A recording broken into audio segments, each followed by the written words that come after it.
আজ তোমাদের সাথে শেয়ার করব সর্ষে পাবদার রেসিপি।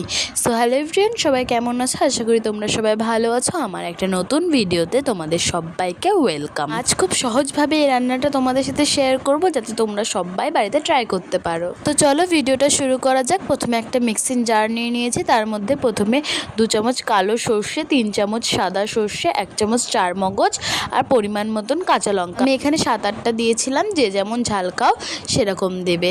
হ্যাঁ, এই মশলার মধ্যে চারমগজের বদলে কিন্তু তোমরা কাজু বাদাম বা পোস্তও দিতে পারো। এবার এদিকে মাছগুলো নিয়ে নিয়েছি। মাছের মধ্যে পরিমাণ মতন লবণ, হলুদ আর সর্ষের তেল দিয়ে মাখিয়ে নিলাম। তারপরে গ্যাস ওভেন অন করে একটা কড়াই গরম হতে দিয়ে দিলাম। কড়াইটা যখন ভালো করে গরম হয়ে যাবে, তখন ওর মধ্যে পরিমাণ মতন সাদা তেল দিয়ে দিয়েছি। তেলটা ভালো করে গরম হওয়া পর্যন্ত অপেক্ষা করব। তেলটা ভালো করে গরম হয়ে গেলে তারপরে ওর মধ্যে একে একে পাবদা মাছগুলো দিয়ে দেব। পাবদা মাছগুলো দিয়ে এপিট ওপিট করে হালকা লাল করে ভেজে নেব।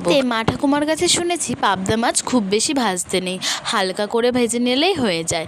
সেই অনুযায়ী আমি কখনো পাবদা মাছ খুব বেশি ভাজি না, হালকা লাল হয়ে আসলেই আমি তুলে নিই। এই দেখো, একে একে আমার সবকটা মাছ ভাজা হয়ে গেছে। এবার বাকি মাছগুলো আমি একে একে একইভাবে হালকা লাল করে ভেজে তুলে নেব। সব মাছগুলো ভাজা হয়ে গেলে মাছগুলো তুলে নিয়ে তারপরে ওই তেলের মধ্যেই দিয়ে দেব অল্প একটু সর্ষের তেল। সর্ষের তেল দিয়ে একটু তেলটা গরম হওয়া পর্যন্ত অপেক্ষা করে ওর মধ্যে দিয়ে দেব কালো জিরে ফোড়নে, আর দিয়েছিলাম 2টো শুকনো লঙ্কা। দিয়ে ভালো করে ফোড়নটা ভাজা হওয়া পর্যন্ত অপেক্ষা করব। ফোড়নটা যখন ভালো করে ভাজা হয়ে যাবে, তখন এদিকে একটা টমেটো কুচিয়ে রেখেছিলাম, সেই টমেটোটা এর মধ্যে দিয়ে দিলাম। আর ওর মধ্যেই দিয়ে দিলাম অল্প একটু লবণ। লবণ দিয়ে টমেটোটা ভালো করে একটুখানি ভাজা ভাজা করে নেব। টমেটোর ওপরেই লবণটা দিয়ে দিয়েছি, যাতে টমেটোটা তাড়াতাড়ি গলে যায়। এবার দিয়ে দিলাম অল্প একটু চিনি, দিয়ে আবারও বেশ কিছুক্ষণ নাড়াচাড়া করে টমেটো ভালো করে নরম হয়ে যাওয়া পর্যন্ত ভেজে নেব। এবার ওর মধ্যে দিয়ে দেব পরিমাণ মতন হলুদ আর 1 চামচ মতন কাশ্মীরি লঙ্কার গুঁড়ো। তেলের উপরেই দিয়ে দিলাম, যাতে মশলার থেকে রঙটা খুব ভালো আসে। এবার ভালো করে একটু নাড়াচাড়া করে ওর মধ্যে আগে থেকে বেটে রাখা সর্ষে আর চারমগজের পেস্টটা দিয়ে দিলাম, আর ওই বাটি ধুয়ে একটু জল দিয়ে দিলাম। এবার ভালো করে একটু মশলাটা কিছুক্ষণ নাড়াচাড়া করে ওর মধ্যে দিয়ে দেব পরিমাণ মতন লবণ। লবণটা দিয়েও একটু ভালো করে নাড়াচাড়া করে হালকা করে কষিয়ে নেব। যেহেতু সর্ষে খুব বেশি কষানো যাবে না, মশলা থেকে হালকা তেল ছেড়ে আসলে ওই 2 থেকে 3 মিনিট নাড়াচাড়া করলেই মশলা থেকে তেল ছেড়ে আসবে।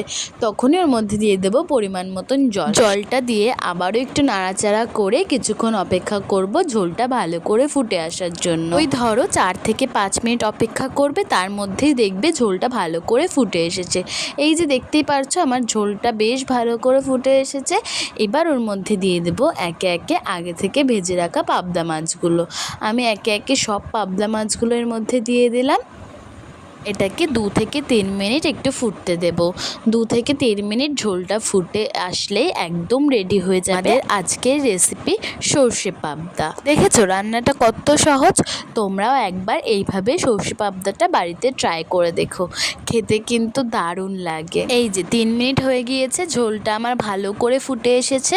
এবার এটাকে গ্যাস ওভেন অফ করে নামিয়ে নিলেই রেডি। এবার শুধু পরিবেশন করার পালা। আজকে আমি এই সর্ষে পাবদার রেসিপিটা গরম ভাতের সাথে পরিবেশন করেছিলাম। তোমাদের ভিডিওটা কেমন লাগলো অবশ্যই আমাকে কমেন্টে জানিও। ভিডিও ভালো লাগলে লাইক, কমেন্ট, শেয়ার করো। আর এই রকম নতুন নতুন রান্নার ভিডিও দেখতে আমার চ্যানেলটাকে সাবস্ক্রাইব করে পাশে থেকো। আর ফেসবুক থেকে দেখলে ফলো করে দিও। আর নেক্সট যদি তোমরা কোনো রেসিপি দেখতে চাও, সেটা আমাকে কমেন্টে জানিও, তোমাদের সাথে সেই রেসিপিটা শেয়ার করব। তো আজকের মতন এটুকুই। সবাই ভালো থেকো, সুস্থ থেকো। আবারও কাল কোনো নতুন ভিডিওতে তোমাদের সাথে দেখা হবে। Tata, by.